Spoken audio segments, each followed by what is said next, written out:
الحمد لله رب العالمين والصلاة والسلام على سيد الأنبياء والمرسلين وعلى آله وصحبه أجمعين. أما بعد فأعوذ بالله من الشيطان الرجيم. بسم الله الرحمن الرحيم. قد أفلح المؤمنون الذين هم في صلاتهم خاشعون والذين هم عن اللغو معرضون والذين هم للزكاة فاعلون. صدق اللہ العظیم. گزشتہ کل سورہ مؤمنون کی تفسیر شروع کی گئی. اس سورت کی ابتدا میں اللہ تبارک و تعالیٰ نے کامیاب مومنین کے صفات بیان کیے کہ کون مومنین کامیاب ہوں گے اور کامیاب شریعت کی نظر میں کس کو کہا جاتا ہے. اس کی وضاحت بھی کل آ گئی کہ وہ شخص جس کی تمام مرادیں پوری ہو جائے, کوئی تمنا اور آرزو باقی نہ رہے اور اس کو آئندہ کسی نقصان کا خدشہ اور اندیشہ نہ ہو, اس کو شریعت کامیاب کہتی ہے. اس کامیاب شخص کے لیے پہلے ضروری ہے کہ وہ مومن ہو, ایمان قبول کرے. دوسری چیز بیان کی تھی الذین هم فی صلاتهم خاشعون, کہ وہ مومنین کامیاب لوگ وہ ہیں جو اپنی نمازوں میں خشوع پیدا کرتے ہیں. دل کا سکون بھی اور اعضاء کا سکون بھی ہوتا ہے, توجہ کے ساتھ نماز پڑھتے ہیں. آگے فرمایا والذین هم عن اللغو معرضون, اور وہ لوگ جو لغو کاموں سے اعراض کرتے ہیں. لغو کا معنی ہوتا ہے بیکار, وہ کام جس میں کسی قسم کا کوئی فائدہ نہ ہو, نہ دینی فائدہ نہ دنیاوی فائدہ. وہ لوگ مومن کامیاب لوگ ایسے کاموں سے اعراض کرتے ہیں, یعنی اس سے دور رہتے ہیں, ان کاموں کی طرف توجہ نہیں دیتے ہیں, بیکار کاموں میں انٹرسٹ نہیں رکھتے ہیں. یہ مومنین کی صفات ہے. اور بھی جگہ قرآن میں بیان کیا ہے وَإِذَا سَمِعُوا اللَّغْوَ أَعْرَضُوا عَنْهَا, جب وہ لغو بات سنتے ہیں تو اس سے اعراض کرتے ہیں, اس کی طرف توجہ نہیں دیتے ہیں. عباد الرحمن اللہ کے نیک بندوں کی صفات سورہ فرقان میں بیان کی. سورہ فرقان کی تفسیر بھی آ گئی, وہاں یہ ایک صفت بیان کی تھی وَإِذَا مَرُّوا بِاللَّغْوِ مَرُّوا كِرَامًا, جب وہ لغو کاموں کے پاس سے گزر ان کا ہوتا ہے, ایسی جگہ سے جہاں لوگ لغو اور بیکار کاموں میں مصروف ہے, دنیا کی باتوں میں مجلسوں میں لگے ہوئے ہیں یا کوئی گناہ کے کام میں لگے ہوئے ہیں, تو اللہ والوں کی شان کیا ہوتی ہے مرّو کراما, شرافت کے ساتھ وہاں سے گزر جاتے, اس کی طرف توجہ نہیں دیتے, وہاں بیٹھتے نہیں ہیں, ان کی طرف نظر نہیں کرتے ہیں, اس سے اعراض کرتے ہیں, اس کی طرف انٹرسٹ نہیں رکھتے ہیں. یہ اللہ والوں کی صفات ہے. تو مومن مرد کے لیے کامیابی اگر حاصل کرنا ہے تو اسے لغو کاموں سے بچنا ہوگا.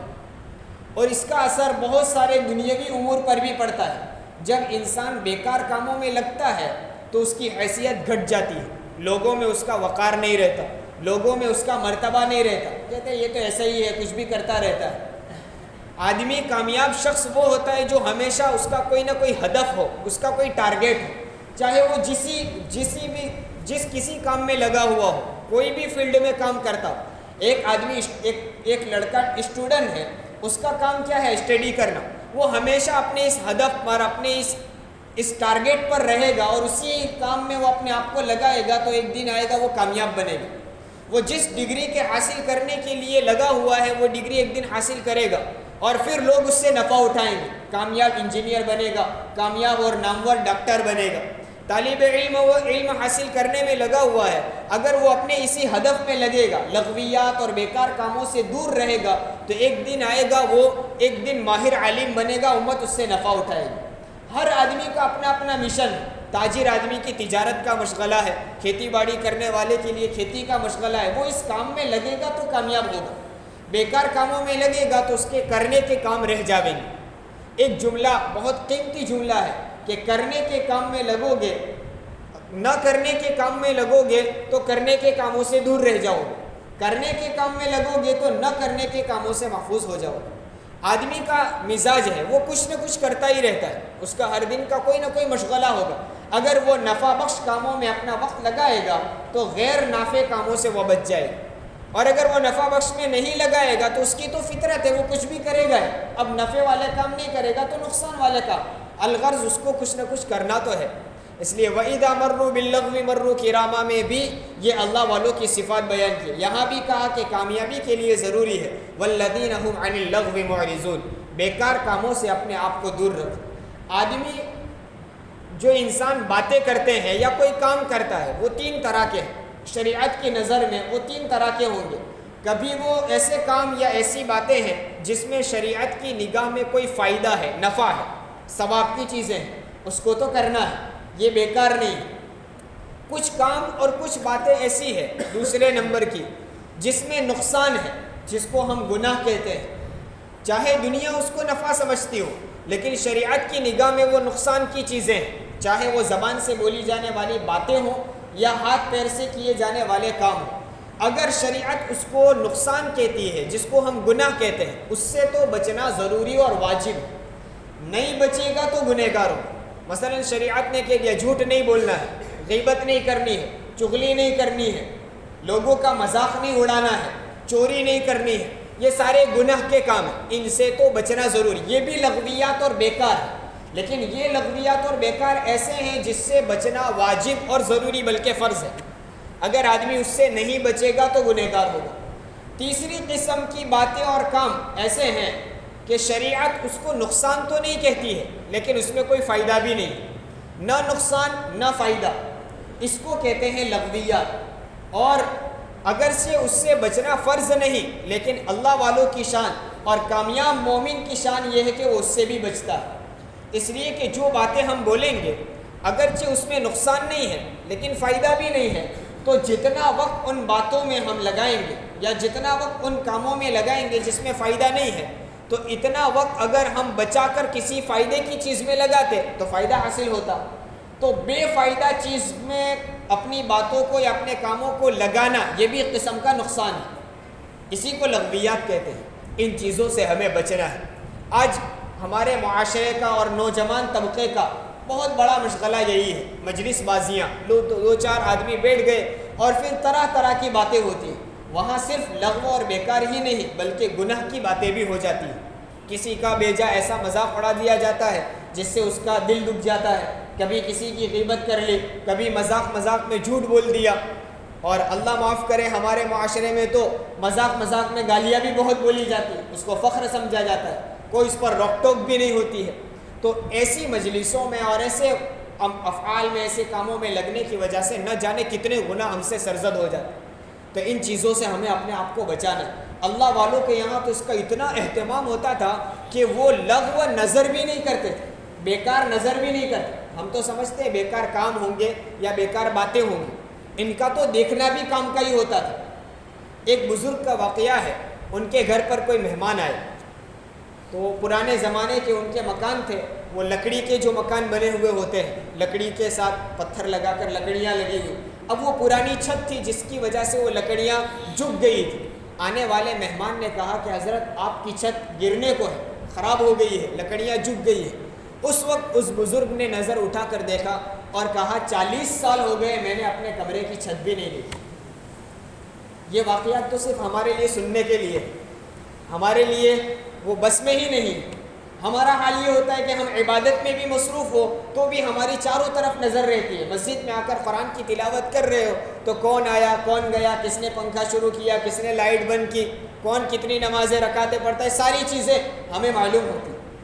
بزرگوں کو دیکھیں گے تو وہ ان چیزوں کی طرف نظر نہیں کرتے۔ ہم نے ہمارے حضرت کو تو بارہا دیکھا، مسجد میں آ کر بیٹھ جاتے، جمعہ کی نماز کے لیے 10:30 بجے 11 بجے مسجد میں آ جاتے، 1:15 بجے خطبہ، 10:30 بجے مسجد میں آ جاتے اور آ کر اپنی عبادات میں مشغول، تلاوت میں، ذکر و اذکار میں، صلاۃ و تسبیح میں۔ کبھی آپ نظر پھیر کر، چہرہ موڑ کر پیچھے بھی نہیں دیکھتے۔